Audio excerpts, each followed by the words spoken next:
नमस्कार दोस्तों, आप क्राइम तक देख रहे हैं। बात करते हैं मनीष सिसोदिया की। 7 दिन की ईडी कस्टडी में भेज दिया गया है। आम आदमी पार्टी तमाम आरोप लगा रही है। वो कह रही है कि इस वक्त गिरफ्तार करने की क्या आवश्यकता थी। उनका साफ साफ कहना है कि आरोपी यानी मनीष सिसोदिया को बेल मिलने वाली थी। कोर्ट का ऑर्डर आम आदमी पार्टी को मुझे लग रहा है पहले ही पता था कि बेल मिलने वाली थी, मतलब इतना कॉन्फिडेंट। देखिए, कहने को जो भी कहा जाए, लेकिन फैक्ट ये है कि आरोप जो हैं वो बहुत संगीन हैं और दो देश की बड़ी एजेंसियां इसकी जांच कर रही हैं। ये अपनी बेल के लिए सीबीआई कोर्ट में गए थे। उसमें जो उसकी तारीख़ तय की गई है अगली सुनवाई की 21 मार्च तय की गई है। 21 मार्च को इस पर सुनवाई होगी इनकी ज़मानत के ऊपर, जो केस सीबीआई ने दर्ज किया है। ईडी ने जो केस दर्ज किया है, ईडी ने जिसमें गिरफ्तारी की है मनीष सिसोदिया की, उसमें आज लंबी बहस हुई। प्रोसिक्यूशन और ईडी के वकील भी थे उसमें, बचाव पक्ष ने 3 वकील खड़े किए थे। 3 बड़े वकील थे जो बहस कर रहे थे। बहस हो रही थी रिमांड के ऊपर, जुडिशल कस्टडी या फिर पुलिस कस्टडी रिमांड।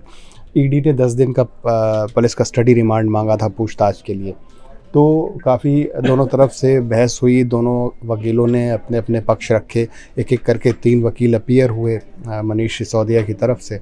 उन्होंने अपनी दलीलें दी। उन्होंने दलीलों में कहा कि भाई, जैसा कि बचाव पक्ष कहता है कि जो केस दर्ज किया है उसमें कोई सच्चाई नहीं है, हमारे ख़िलाफ़ सबूत नहीं है, ऑलरेडी हमसे पूछताछ हो चुकी है, हमारे पूछताछ में शामिल हुए हैं, सीबीआई की पूछताछ में शामिल हुए हैं। लेकिन कुल मिला के जो प्रोसिक्यूशन था उसका यही कहना था कि आप पूछताछ में भले ही शामिल हुए हों, लेकिन फैक्ट ये है कि जो पॉलिसी है, उस पॉलिसी जो लिकर पॉलिसी है उसमें घोटाला किया गया है, पैसे का बड़ा लेन देन किया गया है। और तो इन्होंने कहा वो पॉलिसी का एक मैटर था। तो उस पर प्रोसिक्यूशन ने जवाब दिया कि ये पॉलिसी का मैटर था, तो ऐसे तो कोल स्कैम और 2G स्कैम भी पॉलिसी का ही मैटर था, लेकिन उसमें भी घोटाले हुए। तो उन्होंने ये दलील के जवाब में बोला कोर्ट में। काफ़ी करीब 2.5-3 घंटे की बहस के बाद सवाल उठता है हैदर भाई, पॉलिसी का मैटर है। ये जो पॉलिसी बना रहे हैं, ये कौन लोग बना रहे हैं? ये राजनेता और ब्यूरोक्रेट मिलकर बना रहे हैं। पॉलिसी बनाई जा रही थी कि दिल्ली में शराब की खरीद फरोख्त किस तरह से होगी, बिक्री किस तरह से होगी। सीधा सीधा जनता से जुड़ा मैटर था। और ऐसे में जो ग्रुप ऑफ मिनिस्टर्स थे वो उसमें शामिल थे, जिसमें कैलाश गहलोत थे, मनीष सिसोदिया थे, साथ साथ उसमें ब्यूरोक्रेट शामिल थे जो एक्साइज डिपार्टमेंट के थे। वो लोग मिलकर पॉलिसी बना रहे थे कि दिल्ली वालों को जो शराब है वो इस रेट पर अवेलेबल होगी, और जो शराब की बिक्री होगी उसमें ये नियम होंगे कि ये लोग बेच सकेंगे, इनको इतना प्रॉफिट मिलेगा, सरकार को इतना मिलेगा, सरकार का रेवेन्यू ऐसे बढ़ेगा। इसमें जो घोटाला हुआ उस पर ईडी का क्या स्पेसिफिक कहना था कि वो कौन सी ऐसी बातें थी जिसको नज़रअंदाज किया गया, जिसको फॉर एग्जांपल अगर उस मीटिंग में ब्यूरोक्रेट्स भी थे और नेता भी थे, तो क्या आधे लोगों की बातों को नज़रअंदाज करके डिसीजन लिए गए? जी देखिए, इस पूरे मामले में एलिगेशन यही है कि कई ऐसे नेता और ब्यूरोक्रेट थे जिनकी संस्तुतियों को नज़रअंदाज किया गया और उसके बाद ये लिकर पॉलिसी बनाई गई। अमूमन आप देखिए, अगर बहुत ट्रांसपेरेंसी रखनी होती है तो किसी भी स्टेट की जो गवर्नमेंट होती है वो सीधे सीधे टेंडर उसके खोल देती है कि आपके ये पूरे हमारे प्रदेश में इतने ठेके हैं, इतने सरकारी हैं, इतने गैर सरकारी हैं, इतने देसी हैं, इतने कई जगहों पे बियर के अलग हैं और लिकर वाइन विस्की के अलग ठेके हैं। तो उसके बाद फिर आपका टेंडर पूलिंग होती है। उस टेंडर में जो L1s होते हैं उनको टेंडर दे दिए जाते हैं और उनकी वो ख़रीद फरोख्त करके वो अपना चलाते हैं काम। अब यहाँ पे क्या हुआ, यहाँ पे पर्टिकुलर एक ग्रुप को आपने ऐसा अपनी तरफ आकर्षित किया और आरोप है कि पैसे का लेन देन करके पॉलिसी उनके अकॉर्डिंगली बनाई गई। कैसे, मतलब उसमें ऐसा क्या बनाया गया? उसमें ऐसा पहले कई स्टेट में हो भी चुका है कि एक सिंडिकेट होता है, 8-10 ग्रुप ऑफ जो लिकर बिजनेस करने वाले टाइकून्स होते हैं और वो मिल के अपनी एक सिंडिकेट बना लेते हैं और वो सिंडिकेट एक मुश्त पैसा सरकार को भुगतान कर देता है। उसके बाद वो अपने अपने ठेके सबलेट करता है अलग अलग जगहों पे और अपने हिसाब से रेट फिक्स करता है शराब के। तो उसमें इनका फ़ायदा जितना राजस्व मिलना होता है वो मिल जाता है, उसके अलावा जो 2 नंबर का पैसा मिलना होता है, जो भी तय होता है अमूमन, वो मिल जाता है। अब बात आई उसकी, जो जिसने मान लीजिए कि 1000 करोड़ रुपए इधर खर्च कर दिए, तो वो 1000 करोड़ कमाएगा कैसे? तो वो फिर अपने रेट फिक्स करते हैं, अपनी शॉप्स फिक्स करते हैं, अपने ठेके फिक्स करते हैं, सबलेट करते हैं, उन लोगों से वो पैसे अपने हिसाब से फिक्स करते हैं रेट्स, कि हमारा 1000-2000 करोड़ जो भी लगा है 1 नंबर 2 नंबर मिला के, उसको हम यहाँ से निकाल लें।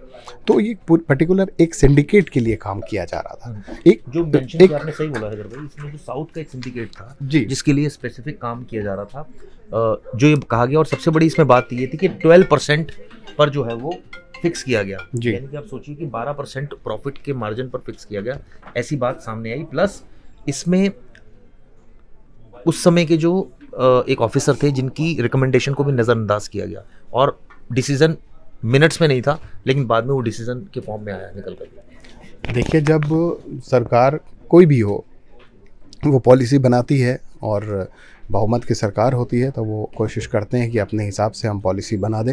उत्तर प्रदेश में भी पहले ऐसा हुआ करता था, जब लिकर पॉलिसी बनाई गई थी, आपको याद होगा पॉन्टी चड्ढा के ज़माने में दौर में, तो इसी तरह से पॉलिसी बनाई जाती थी और वो पूरा सिंडिकेट संभालते थे उत्तर प्रदेश का, वो कंपनी पूरा। तो अब वो चीज़ नहीं है वैसी, लेकिन दिल्ली में भी वही करने की कोशिश की। उससे फ़ायदा ये होता है, जो सरकारें होती हैं उसमें एक तो फुटकर में नहीं होती चीज़ें, जो भी होता है एक मुश्त होता है, पैसा आएगा तो एक मुश्त आएगा, सॉलिड आएगा। तो ऐसा नहीं कि ज़्यादा आएगा कम आएगा, ये तो तय करने पे कि 2 नंबर के कितना तय किया गया है। एक नंबर में तो आपने जो पॉलिसी में होगा लिखा पढ़ी में वही आएगा। नहीं, लेकिन आम आदमी पार्टी ने, मुझे याद है जब पॉलिसी बनाई थी तो ये क्लेम किया था कि हमारा रेवेन्यू इससे कम करीबन 7000 करोड़ बढ़ जाएगा। हाँ, ठीक है, रेवेन्यू बढ़ जाएगा, तो ये रेवेन्यू बढ़ाने और कम घटने करने की तो बात ही नहीं कर रहे ना। ईडी तो बात कर रही है इसमें जो अलग से जो पैसे लिए गए, जो 2 नंबर में इस्तेमाल किए गए, अलग अलग इलेक्शंस के इस्तेमाल किए गए, सभी आरोप है कि गोवा में इलेक्शंस में इस्तेमाल किए गए। सिसोदिया की तरफ से बहुत बड़ा क्लेम किया गया, कहा गया कि 1 रुपया अगर मेरे अकाउंट में कहीं आ जाए, किस आप उसकी बात कर रहे हो। ये एक तरह से देखा जाए तो एजेंसी मिसयूज किया। ये आने वाले वक्त में एजेंसी को और आप वो बना रहे हो निरंकुश के, वो किसी को भी अरेस्ट कर ले, मेरे तो किसी अकाउंट में कहीं रिफ्लेक्ट ही नहीं हो रहे कोई पैसे, 1 रुपया नहीं हो रहा। बल्कि देखिए चिराग, 2 चीज़ें हैं। एक तो कोई भी ऐसा धन जो 2 नंबर में अर्जित किया गया है, कोई भी व्यक्ति अपने अकाउंट में नहीं लेगा, ये एक सच्चाई है। वो धन आमतौर पे ऐसी जगहों पे इस्तेमाल हो जाता है, जैसा कि आरोप लगाए जा रहे हैं कि इलेक्शंस में यूज़ हो गए। तो इलेक्शंस में ज़्यादातर पैसे वो खर्च होते हैं जो कैश फॉर्म में होते हैं, कैश फॉर्म में, अलग अलग डिस्ट्रीब्यूशन में, या कैश के ज़रिए शराब ख़रीदने में, या अलग अलग तरीक़ों से मदों में लोगों को पैसे बांटने में, या किसी कैंडिडेट को इलेक्शन लड़ने के लिए पैसे देने में, तो उन मदों में वो इस्तेमाल होता है। कोई भी व्यक्ति आज तारीख, आप मिनिस्टर्स, MLAs को छोड़ दीजिए, आपकी बात सही है, अब छोटे से छोटे बंदे को भी दे दीजिए तो वो आपसे पैसा जो है वो कोशिश करेगा कि कैश में ना ले। वो ऐसा पैसा जो जिसकी कोई हिसाब किताब नहीं है, तो आदमी चाहता है, मतलब अकाउंट में ना नहीं लेना चाहता, आदमी कैश में ही देना चाहता है ऐसी चीज़ें, और लेना भी चाहता है क्योंकि अकाउंट में पकड़ा जाएगा। अकाउंट आज की तारीख में आपके लिंक्ड हैं सारे एक दूसरे। तो क्या मनीष सिसोदिया की बिहाफ पर या बेहस्ट पर कोई बहुत बड़ी रिकवरी ईडी ने करी? जो ईडी क्लेम कर रही है कि मनी, ठीक है आपने बोल दिया मनी आपके अकाउंटों में रिफ्लेक्ट हुई, बहुत बड़ी इधर उधर हुई, कहाँ है उसका सबूत? देखिए, ईडी, जहाँ तक रिकवरी का सवाल है, ईडी के केसेस में रिकवरी जब भी होती है बहुत बड़े पैमाने पर होती है। आपने देखा होगा वेस्ट बंगाल में एक घर में 50-55 करोड़ एक साथ मिले थे भरे हुए, तो ऐसी रिकवरी हुई। इस केस में अनफॉर्चुनेटली मुझे लगता है अभी तक कोई ऐसी कैसे क्लेम नहीं हुई है, लेकिन एजेंसी दावा कर रही है, तो एजेंसी को अपनी जांच तो आप करने देंगे ना, कि जो वो जांच कर रही है, जो एलिगेशंस लगाए गए हैं, तो उस जांच में मैंने जैसा कल भी बोला था चिराग, कि जो FIR दर्ज हुई है, कई FIR ऐसी दर्ज होती हैं जो शक की बिना पे होती हैं, बाद में इन्वेस्टिगेशन में चीज़ें कुछ और बदल जाती हैं या चेंज हो जाती हैं या कुछ और तथ्य सामने की जो FIR है उसमें जो मेंशन है वो ज़्यादातर ये है कि पॉलिसी में गड़बड़ झाला किया गया और एक तरह से फ़ायदा पहुंचाया गया एक साउथ के सिंडिकेट को, इस तरह की पॉलिसी बना दी गई, पब्लिक ओपिनियन को एक्सेप्ट नहीं किया गया। मैं एक पॉलिसी बनाता हूं और मुझे पता है कि उस पॉलिसी बनाने में आपको 10,000 करोड़ का फ़ायदा होगा आपको, और उस 10,000 करोड़ में से आप 5,000 या 2,000 करोड़ रुपए मुझे भी देंगे जब आपको फ़ायदा हो जाएगा। तो यही तो खेल है कि हमने आपको फ़ायदा पहुंचाया, आपने हमें फ़ायदा पहुंचाया। नहीं, लेकिन इसका मनी ट्रेल तो आप दिखाएंगे ना, हम तो करेंगे ना कोर्ट में। बिल्कुल प्रूफ करेंगे वो, ये इसीलिए तो पूछताछ हो रही है। इसीलिए आपने देखा कि कविता को बुलाया पूछताछ के लिए, उससे पूछताछ होनी है। आप साउथ के कई जो हाँ की प्लेयर हैं, हाँ वो भी उनसे पूछताछ हुई, उसके बाद कई अरेस्टिंग भी हुई उसमें। तो कहने का मतलब ये कि अब तो खोदना शुरू किया है इन्होंने, डिगिंग चल रही है अलग अलग। और जो फाइनेंशियल इरेगुलरिटीज़ होती हैं, जो फाइनेंशियल जो क्राइम होते हैं वाइट कॉलर, उसमें थोड़ा सा टाइम लगता है। मुझे एक चीज़ बताइए, ये अगर पॉलिसी बनी तो इसको अप्रूवल किसने किया? सरकार ने। बिल्कुल सरकार। और उसके बाद हायर अथॉरिटी पर कहाँ से अप्रूवल होकर ये पॉलिसी इंप्लीमेंट हुई? देखिए, अगर इसमें कहीं से भी ऐसा चीज़ साबित कर देती है ईडी कि मनीष सिसोदिया और उनके जो साथी थे उन्होंने घोटाला किया है, तो जाहिर सी बात है कि जिम्मेदार उस स्टेट का सीएम भी है, जिम्मेदार कि उस जांच के दायरे में तो एलजी भी आ सकते हैं, जो जिन्होंने उस पॉलिसी को उनके संज्ञान में रहा होगा वो पॉलिसी। बिना एलजी के संज्ञान में उनके दस्तखत के कोई भी किसी भी पॉलिसी का अप्रूवल। यही वजह है हैदर भाई कि जब ये पूरा मामला प्रकाश में आया तो एलजी के पास जब चीफ सेक्रेटरी ने कंप्लेंट की तभी इस पॉलिसी को विड्रॉ किया गया। हाँ, उसके बाद विड्रॉ किया गया था। हाँ, इरेगुलरिटीज़ थी। तो मेरा यही कहने का मतलब, ये फाइनेंशियल क्राइम जो होते हैं इनका इन्वेस्टिगेशन थोड़ा बहुत लेंथी होता है। इसमें एक एक चीज़ें, एक एक ट्रेल्स, फिर एक से एक जुड़े हुए लोग हैं, पूरी एक लंबी चेन होती है इसमें।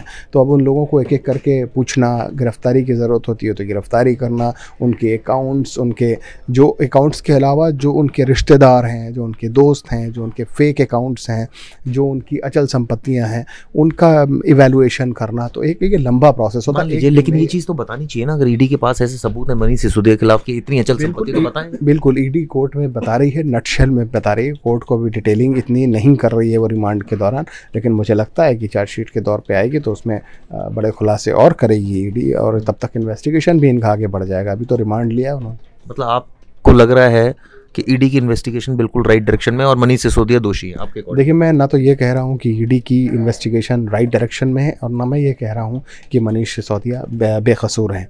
आरोप लगे हैं। देखिए जरा, कहीं जैसे हम लोग ख़बरें करते हैं, हमें क्राइम रिपोर्टर है, हमारे पास कोई ख़बर आती है, तो कोई ख़बर आई तो 99% मान के चलिए कि उस खबर में कुछ ना कुछ सच्चाई ज़रूर होगी।